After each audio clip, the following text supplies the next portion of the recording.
자, 그러면 오늘 민수기 33장 같이 들어가겠습니다. 이스라엘 자손이 모세와 아론의 관할 하에 그 항오대로 애굽에서 나오던 때, 그러니까 아론이 벌써 죽었잖아요. 근데 아론의 얘기를 나오는 거 보니까 과거 얘기를 하고 싶은 거예요. 그래서 지금까지 어떤 일이 있었는지 그것을 대략적으로 얘기를 해주고 있는 겁니다. 어떤 식으로 왔었는지. 애굽 땅에서 나오던 때의 노정이 이러하다. 모세가 여호와의 명대로 그 노정을 따라서 진행한 것을 기록하시니.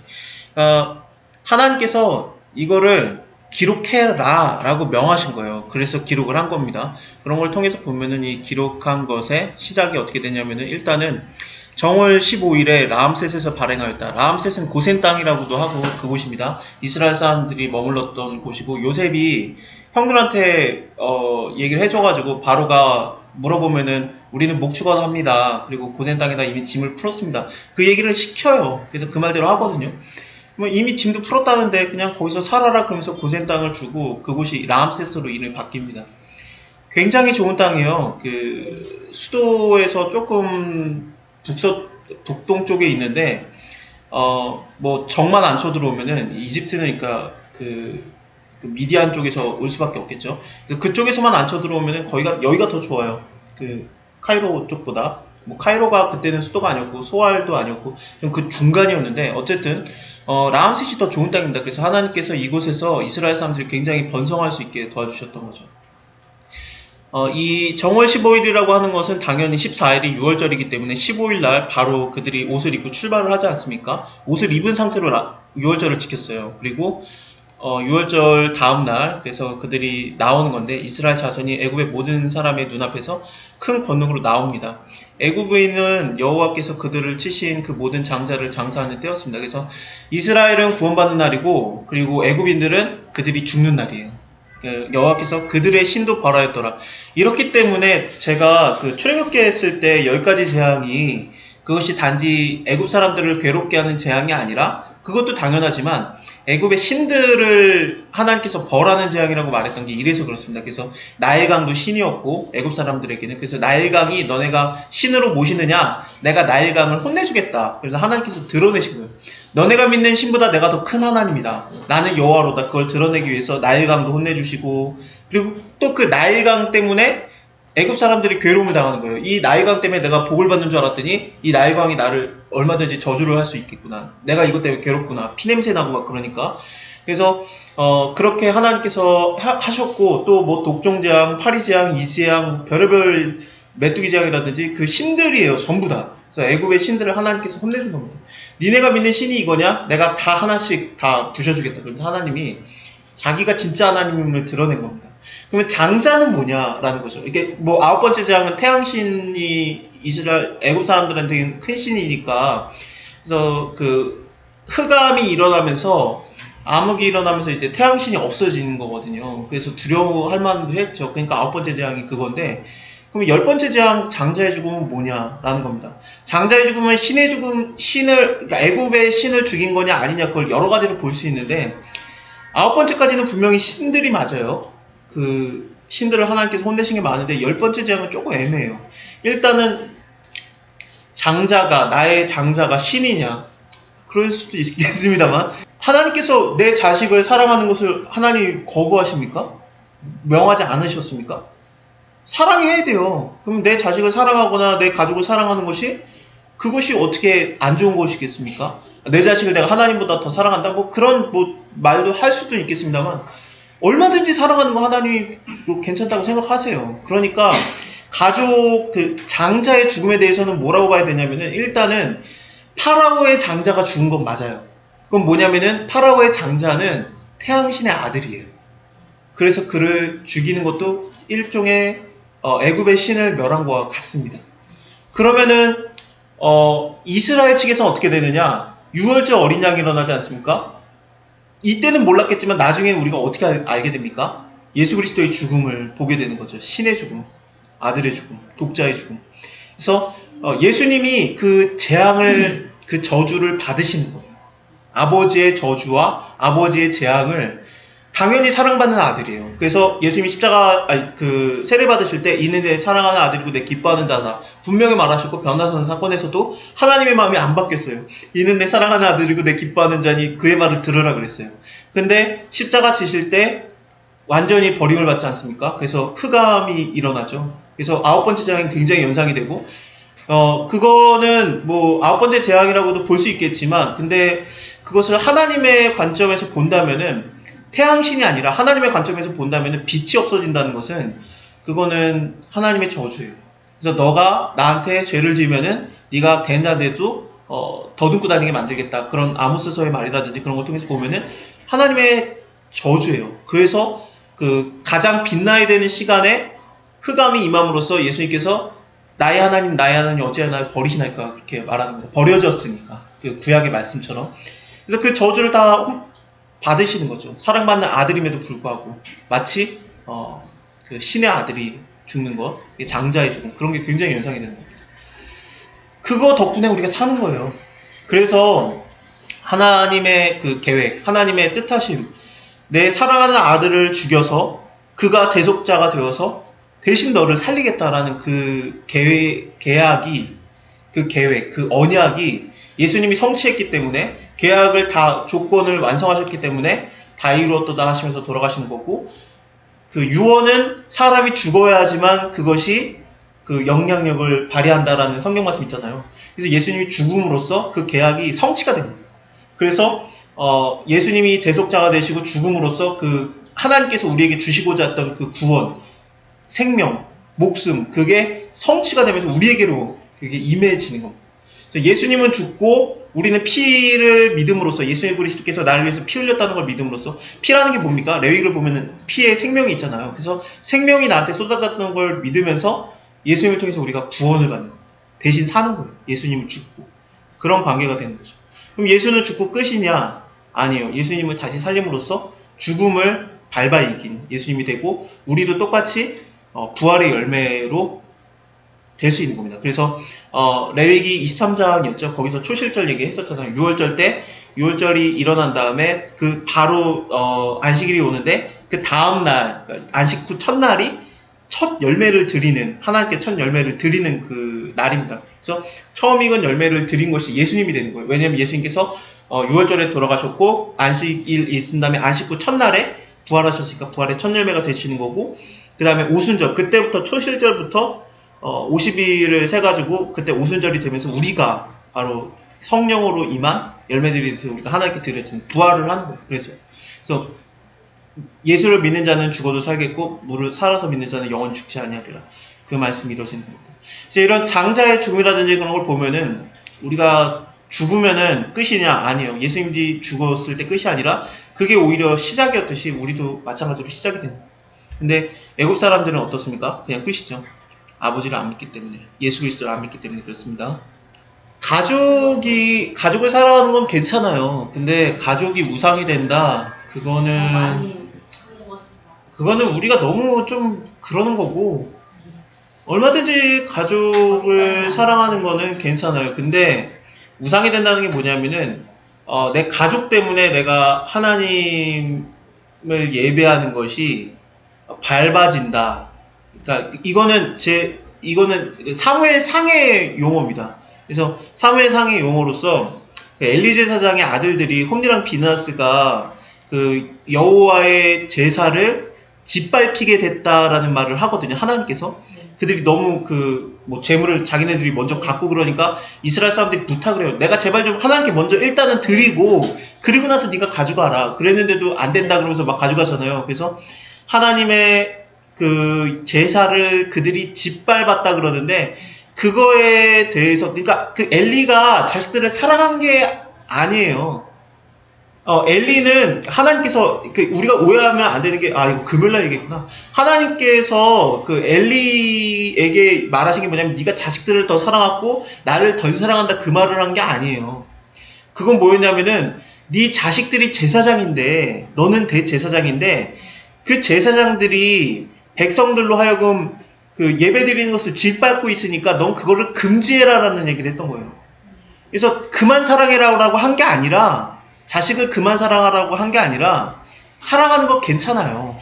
근데 문제가 뭐냐면 하나님의 예배가 짓밟혀지게 하는 지위에 있는 자들이 아들이었던 거예요. 사무엘 같은 경우에는 자식들이 2명이 있어요. 걔네들이 둘 다 사사가 돼요. 근데 걔네들도 뇌물 먹어요. 근데 하나님이 사무엘한테 너 왜 자식을 이렇게 기르냐? 안 해요. 왜냐면 사무엘로서 충분히 하고 있고 잘하고 있고 자식들은 하나님의 예배를 짓밟을 만한 그런 영향력이 없었어요. 그래서 그거에 대해서 괜찮아 해요. 그래서 걔네들은 결국에는 뭐 그 사사로서의 그러니까 사사가 됐었는데 근데 사사로서의 행위는 못하죠. 왜냐하면은 사울 왕 다윗 왕이 세워져 버리니까. 그래서 걔네한테 임한 거는 뭐냐면은 걔네가 할 수 있는 그 일을 잃어버린 거고 사무엘하고는 상관없었고 그래요. 그래서 뭐 내가 자식을 사랑하거나 뭐 가족을 더 사랑하는 것이 내가 하나님을 더 사랑하는 것보다 얘네가 우상이 됐냐? 그럴 리가 없어요. 그래서 자식을 사랑하고 그리고 부모님 사랑하고 뭐 그런 거 괜찮습니다. 자식을 믿습니까? 자식을 믿지 않잖아요. 그냥 투자를 하거나 아니면은 뭐 하는 거지 우상이 됐다라는 표현 자체가 조금 웃겨요. 성경 어디에서 자식이 우상이 되었다라는 말이 없어요. 자식을 더 사랑한다고 하나님을 더 사랑합니까? 아니죠. 그러니까 그냥 가족을 더 사랑하세요. 예수님 돌아가실 때 보십시오. 요한복음 보면은 예수님 돌아가실 때 요한아 봐라 너의 어머니다 그러면서 그 여자를 보소서 당신의 아들입니다 하면서 요한과 어머니를 이렇게 그 관계를 맺어주지 않습니까? 그래서 자기의 어머니를 맡겨요. 예수님께서 아들로서. 아니 뭐 그 중요한 순간에 십자가 지고 있는 순간에 그 말을 하고 있습니까? 예수님께서. 근데 그것이 예수님이 했던 행동이에요. 왜 우리가 가족을 소홀하게 해야 되겠습니까? 목숨을 걸고 지키라고 준 게 가족인데, 그쵸? 예. 뭐, 어떻게 예를 들어도. 아니, 지나치니까 그런 얘기 하지. 아니, 지나쳐도 돼요. 솔직히 지나치면, 저는 이렇게 생각을 해요. 더 많은 사랑을 해도 그런 경우. 아니에요. 그렇다고 자식을 덜 사랑한다고 하나님 더 안 사랑하잖아요. 이게 뭐가 딜레마냐면 정수님 네. 인간이 많이 이용하는 것 중에 하나가 그래서 너희가 하나님보다 물질을 사랑하면 물질을 취하시고 네. 자식을 사랑하면 자식을 취하시고 안 그래요. 그러니까 그렇게 벌을 받으니까 하나님이 자식을 네, 취해봤자 그래서 많이 이렇게 특히 예, 하나님이 자식을 취해봤자 죽이는 게 아니라 네. 사역자로 부르니까 걱정하지 마시고 하나님 제발 좀 취하십시오 하면 하나님이 자식 취한 거 봐요. 사무엘 취한 거 봐요. 의도는 알겠어요. 네, 근데 네. 제가 진짜 말씀드리고 싶은 건 뭐냐면은 자식을 더 많이 사랑하시고 네. 자식 때문에 막 끔찍하게 괴로울 정도로 사랑하세요. 진짜로 막 그래 보세요. 그러면은 자식이 너무 말을 안 들어가지고 하나님한테 기도하면서 하나님과 가까워질 거예요. 제가 보증합니다, 진짜. 그러니까 걱정하지 마시고 가족을 사랑하는 것을 이게 뭐 우상이 되느냐 그럴 리는 없어요. 아니 그런 죄의식을 많이 주세요. 아, 왜? 나탄이 제 우상이 되지 않게 해주세요. 사례가 문제야. 야, 이거 33장에서 오늘 못 끝나겠네. 잠깐만. 죄송해요. 자, 이 내용은 아시겠죠? 그러니까 그게 중요한 게 하나님께서 우리에게 맡긴 자들을 사랑하세요. 가족도 못 사랑하면은 이웃도 못 사랑하고 이웃도 못 사랑하면은 하나님도 못 사랑해요. 이웃 사랑, 하나님 사랑이 다른 게 아니에요. 우리가 눈에 보이는 이웃과 눈에 보이는 부모님이라든지 가족을 못 사랑하면서 어떻게 하나님을 사랑합니까? 눈에도 안 보이는데. 그래서 하나님 사랑이 첫째고 맞는데 둘째는 이와 같은 이가 뭐냐면 둘째는 이와 같은 이가 이와 같다라는 그 헬라어 단어가 둘째도 첫째와 다르지 않다예요. 그래서 둘째는 이것이니 이웃을 사랑하라. 이웃 사랑하는 것이 곧 하나님 사랑이에요. 그래서 우리가 레위기 때 봤잖아요. 하나님 사랑하라 하면서 가르쳐주는 게 뭡니까? 이웃을 사랑하는 것이 잔뜩 나오잖아요. 그게 바로 하나님 사랑이에요. 그래서 이거는 누가복음에서도 굉장히 중요한 개념이에요. 그래서 누가복음 18장에서도 예수님께서 얘기하는 게 하나님 사랑이라는 게 결국에 뭐냐면 이웃 사랑이라고 부자 청년에게 그걸 얘기해 주는 겁니다. 아이고야, 어쨌든 여호와께서 그들의 신들에게도 벌을 주셨더라. 이스라엘 자손이 라암세스에서 바락에서 숫곳에 진을 쳤고, 숫곳이라는 곳 기억나시죠? 그리고 광야 끝 에다에 진을 쳤고, 에담에서 발행해서 바알스본 압에 진을 쳤고, 이런 것들이 나오는 이유는 왜 진을 치냐면은 여호와의 그 구름 기둥이 움직이면은 이스라엘 사람들이 다 같이 일어나는 거예요. 그래서 그 구름 기둥을 따라가는 거고, 네, 구름 기둥이 머물면은 같이 머물러요. 우리 출애굽기 때 봤었죠. 그래서 구름 기둥이 움직이고 멈춘 장소들이 나오고 있는 거예요. 그래서 이런 곳들이 나오고 있습니다. 하히롯 앞에서 발행했다. 바다 가운데로 지나서 광야에 이르렀고, 그래서 뭐 광야를 지나갔다는 것 자체가, 바다를 가운데를 지나갔다는 것 자체가 참 놀라운 일이고요. 에단 광야로 3일쯤 들어가서 마라에 진쳤고, 마라라는 거 쓰다라는 뜻이었고, 여기서 물이 써가지고 좀 사람들이 막 난리를 쳤었고, 그래서 이것을 달게 만들었던 그곳입니다. 나중에 뭐 룻기 보면은 룻이 이제 나오미가, 나는 이제 나오미가 아니라, 나오미가 공주라는 뜻이에요. 참 귀한 여자 뭐 그런 뜻인데, 나는 이제 공주가 아니라 나는 쓰다, 고통이다라고 불러라, 나를 마라라고 불러라 그랬었는데, 여기서 나온 말입니다.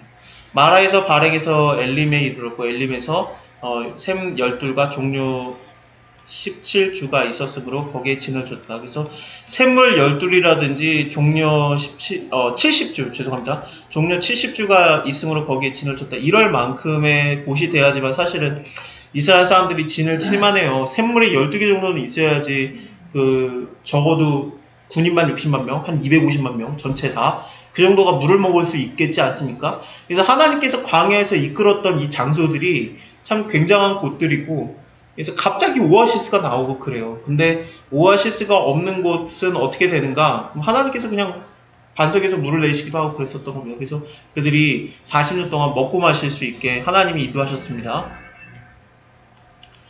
16절을 보면 신의 광야에서 발행해서 이 기브로 핫다와 그 탐욕의 무덤, 민수기 11장에 나오죠. 그리고 기브로 핫다와에서 발행해서 하세롯이라는 곳도 갑자기 그 오아시스가 나오는 그런 곳입니다. 사진은 있는데 이따가 보여드릴게요. 이런 데로 가다가 결국에는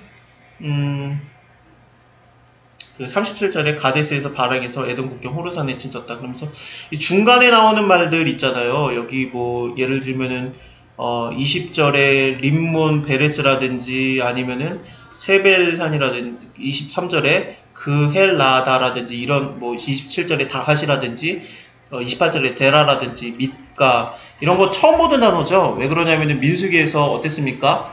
하나님께서 그 이스라엘 사람들 1세대들이 하나님께 범죄를 해서 그 12명의 스파이 보냈을 때 결국에는 그 2명 편에 안 쓰고 여호수아 갈렙의 말을 듣지 않고 두세 사람의 증인이 된 건데, 그리고 하나님께서도 증인이 됐으니까 두세 사람의 증인, 모세도 그렇고, 모세가 말을 했는지 안 했는지는 나오지 않습니다만, 어쨌든 그 두세 사람의 증인으로서 충분히 우리가 들어가자, 하나님께서 우리에게 이거 준다고 했지 않느냐, 그들은 우리의 밥이다 하고 들어갔으면 됐어요. 근데 안 들어가죠. 그래서 그 땅에 10명이 그 땅에 대해서 악평을 하고 이스라엘 사람들도 전부 다 돌아섰기 때문에 하나님께서 너네 다 죽는다. 그래서 40일 동안 정탐하고 왔으니까, 그러니까 그 40하루를 1년으로 쳐가지고 40년 동안, 이게 그 이스라엘 정탐병들이 갔다 온 길이에요. 여기 그 맨 밑에 가데스 바네에서 출발해가지고 제일 위에까지 그 왔다가 갔는데, 이게 진짜 긴 길이거든요. 왜냐면은 요만큼이 요즘에 이스라엘 아니겠습니까? 여기 하솔이라는 데는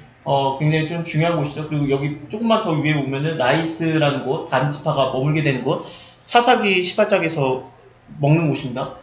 그런 걸 보면 다메섹이 여기 있고 훨씬 위에까지 갔다 온 거예요. 굉장히 열심히 갔다 온 건데, 갔다 온 다음에 하나님을 거부하니까, 하나님의 말씀을 믿지를 않으니까 결국에는 그래, 그러면 니네 다 얻지 못하리라. 그러면서 다 죽을 거라고 했고, 실제로 2세대들에게만 가르쳐줬습니다. 2세대들에게 장례법을 가르쳐줬어요. 그래서 이렇게 장례해라, 저렇게 장례해라, 죽은 자는 이렇게 치러라, 그리고 장례를 치렀던 자는 식구하라, 두라라, 뭐 이런 거를 가르쳐주시고, 실제로 38년 몇 개월이에요. 38년에서 39년의 시간이 그냥 한 줄로 줄어버려요. 그래서 그냥 19장에서 20장 넘어갈 때 그렇습니다. 민수기.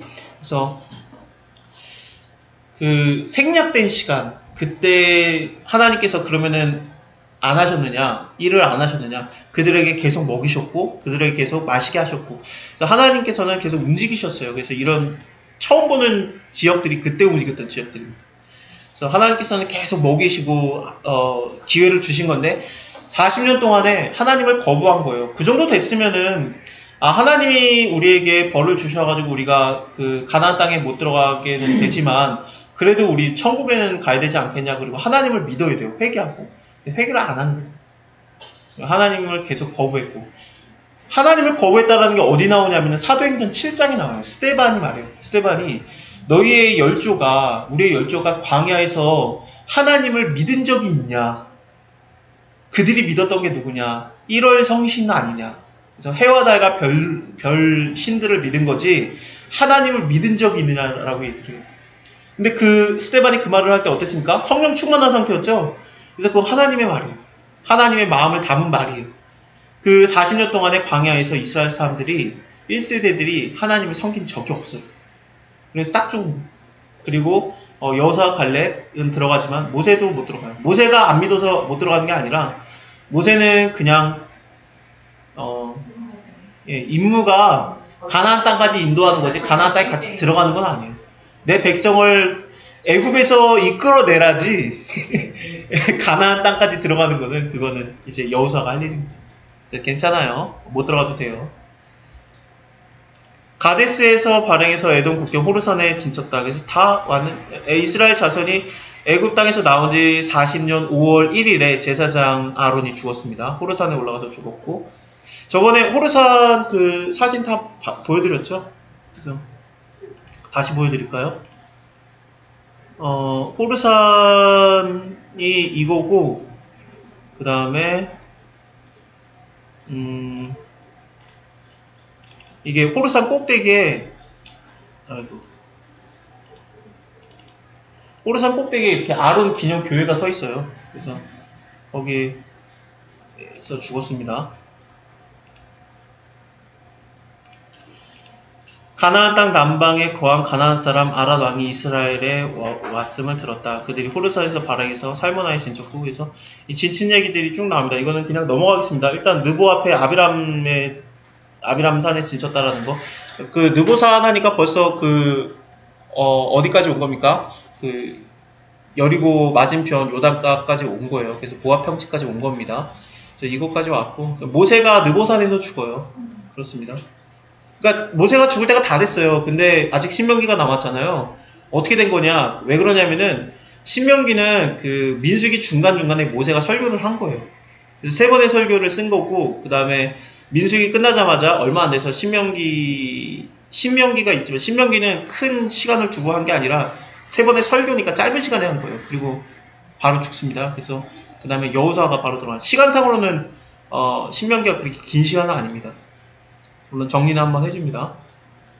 이스라엘 자손에게 말하여서 그들에게 이르라. 너희가 요단에 건너서 가나안 땅에 들어가거든 그 땅 거민들을 너희 앞에서 다 몰아내고 새긴 석상과 부어 만든 우상을 다 멸하여서 산당을 다 회파하고 그 땅을 취하여서 거기 거하라. 내가 그 땅을 너희에게 산업으로 너희에게 주었습니다. 그 땅을 너희에게 주었다. 그래서 이것을 하나님이 명하시기 때문에 다 죽이는 거라든지 없애는 거라든지 그런 걸 해야 되는데 그 땅의 거민들이 우상을 부어 만든 그것을 섬기고 있고 산당을 만들었기 때문에 하나님께서 그들에게서 뺏어서 그 땅을 이스라엘 사람들한테 주는 거거든요. 이스라엘 사람들 내가 너네한테 가나안 땅 주겠다 그러면서 아무런 문제도 없는 거민들을 싹 몰아내고 이스라엘 사람들한테 준 게 아니라 얘네들이 죄를 짓고 있으니까 얘네들을 밀어내고 그 다음에 이스라엘 사람들을 채운 거예요. 그러면은 어떻게 되겠습니까? 이스라엘 사람들도 우상을 섬기고 있으면 어떻게 되겠습니까? 다른 나라가 와가지고 밀어내겠죠. 그래서 이스라엘이 죄를 질 때마다 블레셋이 일어나거나 블레셋이 그렇다고 하나님을 믿는다고 볼 수 없습니다만 아람을 하나님이 쓰시거나 다메섹을 쓰거나 아니면 다른 나라 아시리아 바벨론 여러 나라를 써가지고 자꾸 이스라엘을 무너뜨리는 게 우상을 섬기니까 그래요. 그래서 싹 밀어내고 그랬던 거. 땅이 토하여 내치니라 그런 거랑 좀 같이 볼 수 있는 그런 개념입니다. 거기 들어가게 되면은 가족을 따라서 그 제비를 나눠라. 그래서 사람의 수가 많으면 많은 기업 주고 적으면은 적은 기업 주고 제비를 뽑힌 대로 그 소유가 될 것이다. 너희 열조의 지파를 따라서 기업을 얻을 것이다. 너희가 만약에 그 땅 거민을 너희 앞에서 몰아내지 않으면은 너희가 남겨둔 자가 너희에게 눈의 가시와 너희의 옆구리에 찌르는 것이 되어서 너희를 그 땅에서 너희를 괴롭힐 것이다. 나는 그들에게 행하기로 생각한 것을 너희에게 행하리라 이렇게 나오는데 실제로 이렇게 됩니다. 이스라엘 사람들이 여호수아가 죽은 다음에 다 밀어내야 되는데 여호수아가 왕들과 성읍들을 다 없앴어요. 그러면 남아있는 거는 그냥 마을 단위의 사람들이거든요. 그래서 루벤 지파, 갓 지파가 돌아가요. 동편에서 있다가 걔네가 안 넘어오려고 그래요. 여기가 너무 좋은 땅이다. 우리는 여기서 살겠다 그러니까 모세가 화를 내죠. 너네가 지금 하는 게 뭐냐. 지금 이스라엘 사람들이 전쟁하러 들어가야 되는데 니네가 안 들어간다고 하면은 사기를 떨어뜨리는 거다. 누가 들어가고 싶겠냐. 이거는 그 12명 스파이 보냈을 때랑 똑같은 죄를 니네가 진 거다. 그랬더니 르우벤이 아니다. 우리도 같이 들어가겠다. 애들은 여기다 놓고 그 다음에 아내도 여기다 놓고 가축은 여기다 놓고 우리는 무장해서 같이 들어가겠다. 그러면은 모세가 그럼 너네 서역해라. 너네가 무장하고 제일 앞서 싸워라. 그리고 나서 다 얻은 다음에 돌아와라 그랬어요. 그러면은 이것이 너의 기업이 되리라. 그렇게 하겠다. 그리고 실제로 르우벤이 갓 자손이 진짜로 싹 밀고 전쟁이 다 대부분 마무리가 된 다음에 우리가 이제 돌아가도 되냐 그래서 돌아가요. 그랬는데 남은 거예요. 그러니까 정말 약한 가족 단위의 그런 그 마을 촌락들만 남은 건데 걔네들을 못 밀어내요. 이스라엘이. 루벤이 돌아간 거, 갓자손이 돌아간 것만 봐도 분명히 끝난 거예요. 싸움이. 완전히. 근데 몇 명 남은 거를 못 밀어내가지고 얘네들이 아예 우리는 이 땅에서 살겠다라고 작정을 하고 머물러요. 그래서 얘네들이 실제로 눈에 그 가시와 옆구리를 찌르는 것이 됩니다. 여호수아서 끝나기 바로 전장에 그 얘기가 나와요. 이거 못 내보냈어요. 심지어 단지파 같은 경우에는 단지파가 굉장히 큰 지파잖아요. 북쪽 지파에서 중심 지파니까. 근데 이 단지파가 블레셋을 못 밀어내요. 그래가지고 라이스 땅에 간 거예요. 그럴 만큼 형편없어져요. 왜 형편없어지냐? 하나님의 말씀을 안 믿고 그 다음에 죄를 짓기 시작하니까 하나님 못 이기게 한 거예요. 그래서 그렇습니다. 그래서 그때는 이스라엘의 왕이 없으므로 자기 성에 옳은 대로 행하였더라. 그 사사기의 말씀들을 볼 때 그래요.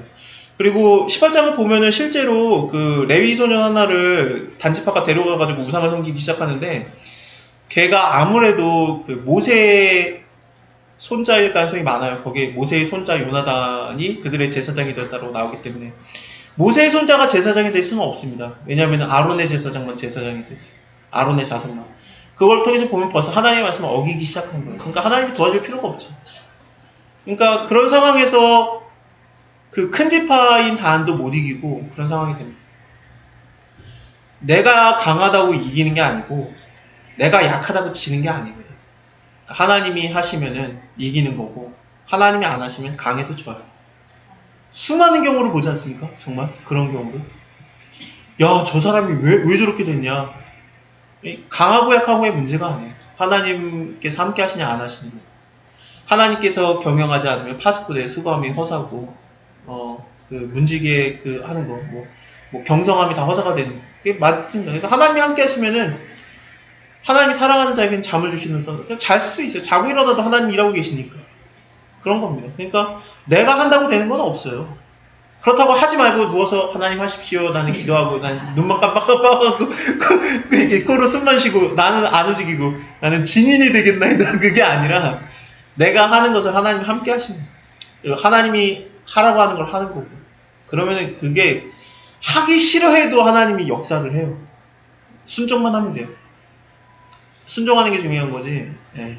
신앙이라는 게 제일 중요한 게 뭐냐면은 남한테 인정받는 것도 중요하지만 내가 남이 너 잘하고 있다, 너 못하고 있다 그게 아니라 자기가 하나님과의 그 관계를 통해서 그게 제일 중요해요. 다른 게 뭐가 중요한 게 에녹 같은 경우에 하나님 창세기 보면은 5장이죠. 에녹이 이제 하나님과 동행을 하기 시작하지 않습니까? 왜 동행을 합니까?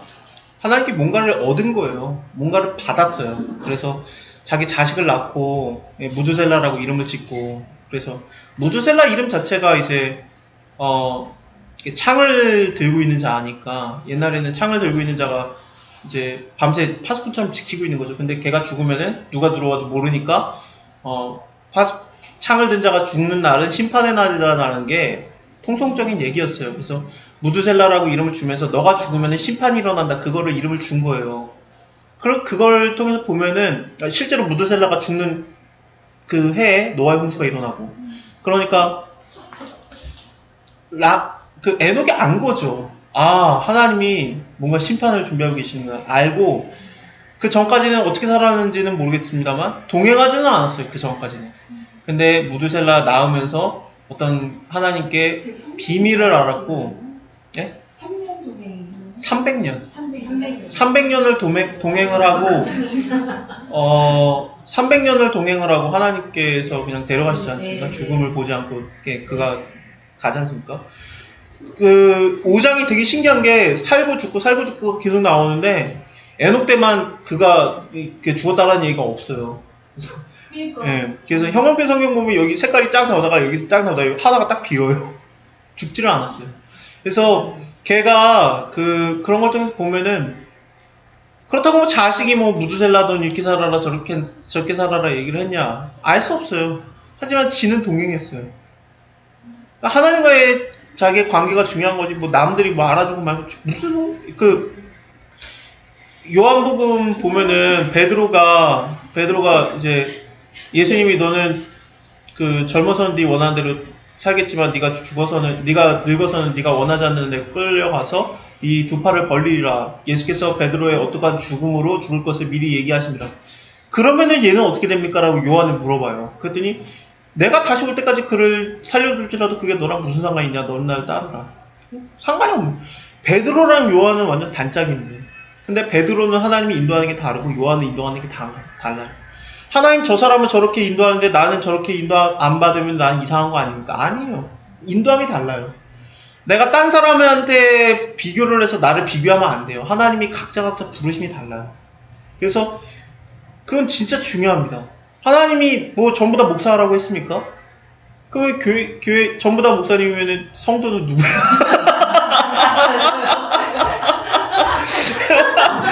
목사 100명. 어떤 사람은 선생으로, 어떤 사람은 목사로, 어떤 사람은 장로로, 어떤 사람은 집사로 다 부르심이 있어요. 그래서 합격대로 만나주세요. 그럼요. 그러니까 야 너는 왜 믿음이 그러냐? 아유 그 사람 믿음이 그래요. 이단만 아니면 괜찮아요. 왜 뭐가 문제가 있습니까? 나중에 천국 가서 서로 웃으면서 얘기하면 돼요. 왜 순종하는 게 기쁘냐? 하나님이 기쁨을 주시냐? 그럴 수도 있습니다만 대부분이 괴로워하고 자괴감에 빠지거나 기도 안 하고 말씀 안 보면은 그날 무너져요. 그날. 그래서 말씀 안 보면은 하나님의 말씀 떠나면은 세상이 딱 보이면서 뭐 하고 있어? 내 친구들 지금 전부 다 막 자리 잡고 있는데 조금이라도 빠를 때 그 부모님들 아니면은 저기 친척들 다 현역으로 있을 때 그 아는 백으로 내가 들어가야 되지 않겠지? 백 생각하고 세상으로 머리가 돌아가기 시작하는 거예요. 그 백이 근데 또 하나님께서 주신 은혜라고 생각을 하고 막 이상하게 생각을 하면서 믿음이 희한해지는 거예요. 하나님 아닌데 그거 없어도 내가 하면은 내가 하는 거고 네가 강하다고 네가 강한 게 아니고 네가 약하다고 약한 게 아니고 하나님이 하면은 그 경영함이 되는 거고 하나님 함께 하자면 경영함이 허사예요. 밤새도록 해도. 그래서 그냥 하나님이 하십시오 하고 이제 순종하고 자면 되는 거죠.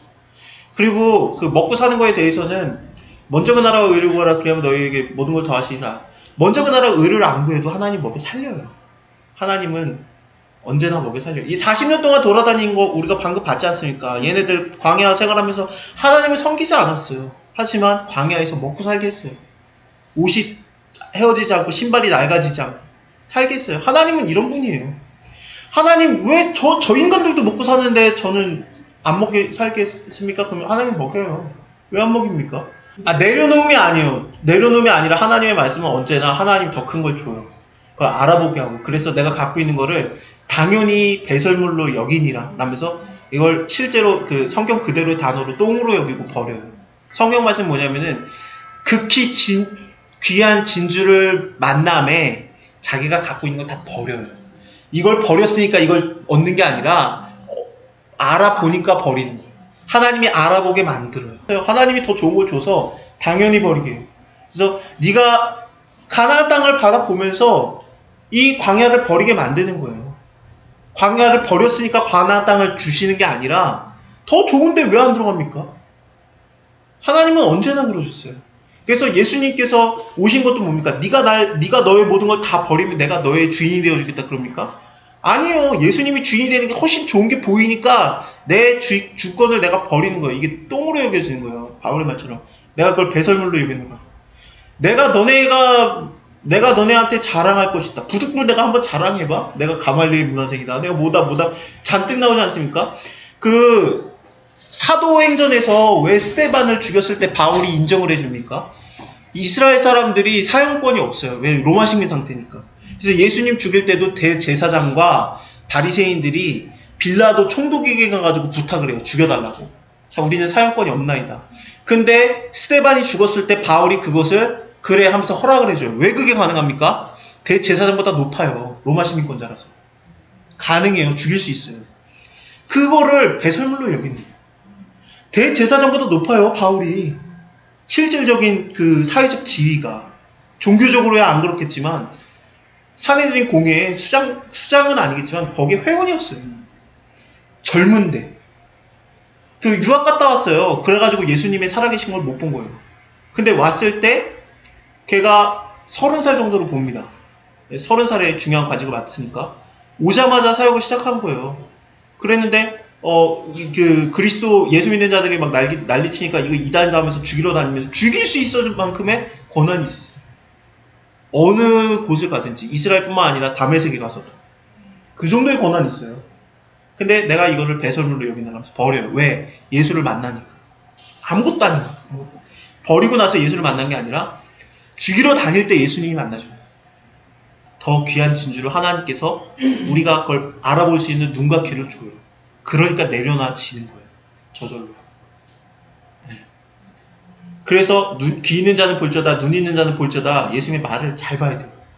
그걸 알아보면 예수님 따라가는데 못 보면 떠나요. 그러니까 요한복음에서도 오병 기적 먹은 다음에 내가 내 살을 먹으라, 내 피를 마시라. 이게 진짜다. 이게 생명의 떡이다. 모세가 준 거 먹고 다 죽었잖아. 내가 너한테 더 좋은 거 주는 거야. 오병 기적 그거 필요 없고 내가 주는 거 내 살과 내 피를 먹어. 그러면 너네가 살아난다. 영원히 죽지 않는다. 어렵도다. 다 떠나요. 너희도 떠나느냐? 안 떠나요. 왜냐면 제자들은 깨달은 거예요. 그 배에서 괴로워하면서 예수님 가르쳐줬으니까. 내가 바로 하나님이다라는 걸 가르쳐줬으니까. 그러니까 영생의 말씀이 여기 계시면 우리가 네 길로 가겠네요. 남들이 볼 때는 멍청한 짓인 것처럼 보이는 거죠. 그 진주 하나 얻으려고 내 전 재산을 다 버려? 근데 이 진주를 알아보게 되면은 다 버릴 수 있는. 남들이 보면 미친 짓, 근데 눈과 귀가 있으면은 미친 짓이 아니에요. 그래서 너희가 좁은 길로 들어가라. 나중에는 들어가는 자가 많아서 들어갈 수 없다. 그 말이 뭐겠습니까? 다 마찬가지 얘기예요. 지금은 좁은 길이지만 들어갈 수 있어요. 왜냐하면 들어가려고 하는 자가 적어요. 나중에는 장난 아니에요. 그래서 못 들어가요. 그게 천국의 가치예요.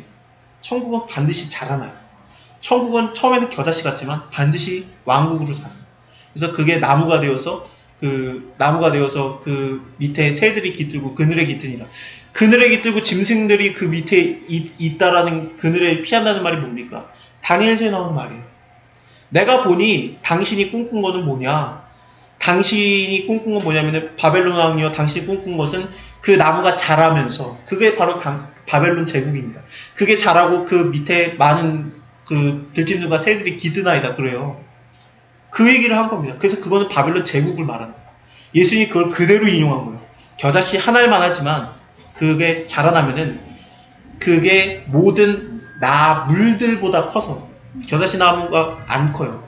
그래서 나물들보다는 커지는데 그게 밑에 새들이 깃들고 둥지를 트느니라, 들짐승이 거기에 있느니라. 그건 불가능해. 그렇게 커지지 않아요. 그게 뭡니까? 이거는 제국이 된다. 왕국이 된다. 하나님의 나라에 대한 얘기예요. 지금은 겨자씨만 해 보이냐? 왕국이 된다. 지금 투자해라 그거예요. 하나님의 나라. 예수님의 나라. 주식을 하면 안 된다고 생각을 합니다만, 그 뭐냐 스프레이로 갖다가 그림을 그리는 그 사람이 희한한 거를 이제 너무 이렇게 추상적으로 잘 그린 사람이 있었대요, 미국에서. 그래서 어떤 젊은 청년이 자기가 그 회사 하나 조그만 거 만드는데 그 당신의 그림이 우리 회사에 꼭 있었으면 좋겠다라고 부탁을 했대요. 벽에다가 하나만 그려달라고. 그래서 벽에다 그려줬대요. 그랬더니 이제 우리가 회사를 만들 건데 이 그림에 대한 대가로 갖다가 우리 주식을 당신에게 0.25%를 줄까요? 아니면은 돈을 뭐 몇천 불인가? 뭐 3천 불인가 4천 불인가로 줄까요? 그랬대요. 그랬더니 이 얘기를 쭉 들어보니까 넌 성공 못할 것 같다. 그 회사가 그랬대요. 그래도 그냥 주식으로 줘라. 그까짓 거 3천 불, 4천 불 안 받는다 그러면서 그게 워낙에 잘 나가는 그 그래피티거든요. 그래서 주식으로 받았어요. 그게 페이스북이에요. 좁은 길로 들어가라. 아무도 원하지 않을 때 일단 들어가라. 그러면 반드시 자라난다. 반드시 자라난다. 그래서 거기에 왕국이 된다. 하나님과의 왕국이 된다. 나중에는 남들이 막 들어오려고 난리를 쳐도 들어오려고 하는 이가 많아서 못 들어온다. 천국의 가치가 그런 겁니다. 예수 믿는 게 뭡니까? 못 알아볼 때 들어가는 거예요. 남들이 좋다고 하면은 좋지. 뭐야 그게. 믿어서 뭐해. 뭐 좋을 것도 없네. 나중에 보자. 근데 나중도 아니야. 하나님은 현재 하나님이라서 날마다 역사하죠. 그래서 하나님 늘 역사하시고 하나님 함께 하시고 계속 위로해요. 계속 위로하시고 하나님 제가 하나님 말씀 순종해서 따라가 보려고 하는데 이게 주눅 들어서 못 가겠습니다. 모세처럼 이게 계속 얘기하세요. 뭐 베드로처럼 요한처럼 예수님도 괴로워해서 기도 많이 하시지 않습니까? 예수님은 하나님 말씀 자체인데 예수님 왜 기도합니까? 기도할 필요도 없는데 하나님의 뜻을 다 아는데 기도 안 하면 무너져요. 하나님께 계속 기도하고 내 뜻은 이건데 하나님 뜻으로 맞춰야 돼요. 기도하고 그 기도를 통해서 하나님 뜻 알고 하나님 뜻 쫓아가고 그러면 하나님 뜻 쫓아가니까 세상 사람들이 몰라보니까 괴로움 주고 괴로우니까 또 괴로워서 하나님께 또 오고 기도하니까 또 하나님 뜻 하니까 또 하니까 사람들이 또 괴롭히고 또 도망오고 기도하고 그게 예수님의 삶이었어요. 근데 그게 어떻습니까? 아무것도 아닌 것처럼 보였던 몇 명이나 살리고 그냥 표면적으로 보면 몇 명이나 살리고 뭐 가르쳐도 사람들이 듣지도 않고 떠나고 제자들도 다 도망가고 근데 그게 하나님의 말씀대로 순종을 하니까 모든 세계에 구원이 임하는 거 아닙니까? 하나님의 뜻대로 가는 게 가장 강한 길이에요. 그래서 이게 무슨 의미가 있습니까? 의미가 없어 보여요. 무슨 의미가 있겠습니까? 하나님 뜻 순종했더니 뭐 회사가 뭐 재벌기업이 되었다. 그럼 아니에요. 뭐 그럴 수도 있죠. 근데 하나님이 우리를 인도하시는 건 그게 아니에요. 그 급이 아니에요.